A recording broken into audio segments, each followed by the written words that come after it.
কয়েক মাস আগে ক্রেডিট কার্ডের জন্য আবেদন করেন মহসিন, কিন্তু খুব একটা ভেবেচিন্তে তিনি এ কাজ করেননি। তখন তার কয়েকজন বন্ধু ক্রেডিট কার্ড নিয়েছিলেন, তাই দেখে মহসিনও ক্রেডিট কার্ড নেন। কিন্তু কার্ডে বেহিসেবে কেনাকাটা করায় মহসিনের অনেক টাকা ঋণ হয়ে গিয়েছে। চড়া সুদ গুনতে গিয়ে তার অবস্থা রীতিমতো কাহিল। মহসিনকে তার এক বন্ধু নতুন একটি ক্রেডিট কার্ড নেওয়ার পরামর্শ দেন, এমন কার্ড যেখানে ব্যালেন্স ট্রান্সফারের সুবিধা পাওয়া যায়। এক্ষেত্রে সাধারণত সুদের হার কমে যায়, পাশাপাশি ঋণ পরিশোধের জন্য বেশি সময়ের মতো সুবিধাও পাওয়া যায়। বন্ধুর এই পরামর্শ মহসিনের যথাযথ বলেই মনে হয়। শুধু মহসিন নন, বহু মানুষ রয়েছেন যারা ক্রেডিট কার্ডের চড়া সুদ এবং বড় অঙ্কের ঋণের ফাঁদে পড়ে জর্জরিত, কিন্তু ব্যালেন্স ট্রান্সফারের সুবিধার বিষয়টি তারা নাও জানতে পারেন। সুতরাং বিশদে গোটা বিষয়টি জেনে নেওয়া যাক। ক্রেডিট কার্ড সঠিকভাবে ব্যবহার না করলে ঋণ জমতে পারে। একটা নির্দিষ্ট সীমার পর তা বড় সমস্যা হিসেবে মাথাচাড়া দেয়। চড়া সুদ এড়াতে এবং ক্রেডিট স্কোর বাড়াতে ক্রেডিট কার্ডের বকেয়া টাকা দ্রুত পরিশোধ করা খুব জরুরি।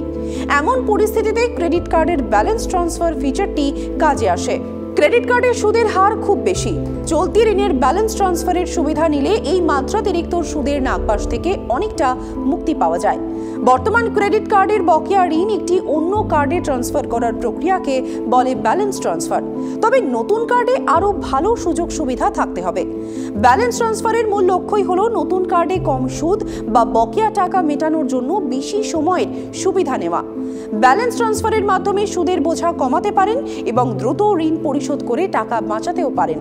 এখন ক্রেডিট কার্ড ব্যালেন্স ট্রান্সফারের প্রক্রিয়াটি ধাপে ধাপে বুঝে নেওয়া যাক। প্রথমেই দেখা যাক আপনার এখনকার ক্রেডিট কার্ডে কত টাকা বকেয়া আছে। এর মধ্যে ওই কার্ডে যত ধরনের চার্জ নেওয়া হয় তা অন্তর্ভুক্ত থাকা উচিত।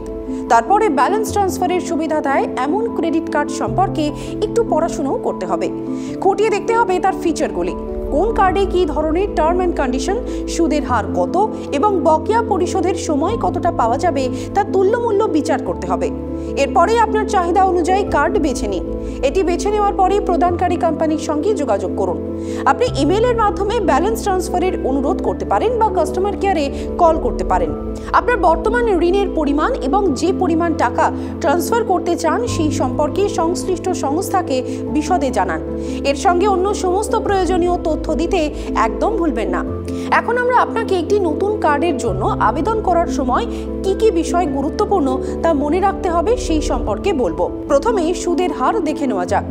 আপনার বর্তমান কার্ডের তুলনায় নতুন কার্ডের সুদ কত কম তা দেখুন। এরপর দেখতে হবে বকেয়া অর্থ মিটিয়ে দেওয়ার সময়সীমার বিষয়টি। অতিরিক্ত সুদ না গুনে ঋণ পরিশোধ করার জন্য আপনার যথেষ্ট সময় আছে তা নিশ্চিত করুন। ব্যালেন্স ট্রান্সফার করার জন্য ফি দিতে হবে কিনা তাও চেক করুন। এটি গুরুত্বপূর্ণ। ফি দিতে হলে ব্যালেন্স ট্রান্সফারের সামগ্রিক খরচ বেড়ে যাবে।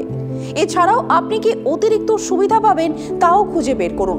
ক্যাশব্যাক, রিওয়ার্ডস বা অন্য কোনো ধরনের সুবিধা আছে কিনা দেখে নিন। এটি আপনাকে ব্যালেন্স ট্রান্সফারের সর্বাধিক সুবিধা পেতে সহায়তা করবে। এতক্ষণে আপনি নিশ্চয়ই বুঝতে পেরেছেন যে কিভাবে ক্রেডিট কার্ডের এই ফিচার আপনাকে ক্রেডিট কার্ডের ঋণ দ্রুত পরিশোধ করতে এবং অর্থ সাশ্রয়ে সাহায্য করতে পারে। নতুন কার্ডে কম সুদের হার বা টাকা পরিশোধের বেশি সময়ের মতো সুবিধার মাধ্যমে আপনি আর্থিক চাপ কমাতে পারেন।